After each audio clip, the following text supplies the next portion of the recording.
Hello అండి. నేనైతే జున్ను ప్రిపేర్ చేశానండి. ఏంటి బహ్రెయిన్‌లో జున్ను పాలు కూడా దొరుకుతాయి అనుకుంటున్నారా? అస్సలు దొరకవండి. మనకి జున్ను తినాలి అని అనిపించినప్పుడు జున్ను పాలతో పనేముంది చెప్పండి. ఇలా ఒక 3 ఎగ్స్ తీసుకుని వాటిని ఫస్ట్ బాగా బీట్ చేసేసాను. తర్వాత ఒక హాఫ్ లీటర్ మిల్క్ తీసుకున్నాను 3 ఎగ్స్‌కి. దాన్ని కూడా బాగా మిక్స్ చేసిన తర్వాత బెల్లం అయితే వేసానండి. బెల్లం మనం సరిపోకపోతే తర్వాత కొంచెం ఆ తీపి చూసుకునన్నా వేసుకోవచ్చు. ఆ బెల్లం కూడా బాగా కరిగిపోవాలి. అందులో కొంచెం మిరియాల పొడి, యాలకులు కూడా వేసానండి. ఆ తర్వాత దాన్ని అంతటిని మనం ఎందులో అయితే జున్ను వండుకుంటామో అందులోకి వడకట్టేసాను ఆ పాలన్నీ.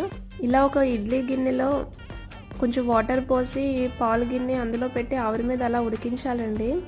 ఒక 30-40 మినిట్స్ తర్వాత చూసుకుంటే మనం జున్ను అయితే ఇలా తయారైపోతుంది. మనం ఉడికిందా లేదా అని ఇలా నైఫ్ పెట్టి చూసుకుని దానికి అంటుకోకపోతే అదంతా తయారైపోయినట్టే.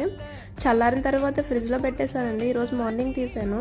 నేను టేస్ట్ అయితే సేమ్ జున్ను పాలతో వండుకున్నట్టే ఉంటుందండి. ఈ వీడియో ఎలా అనిపించిందో ప్లీజ్ కామెంట్ చేయండి.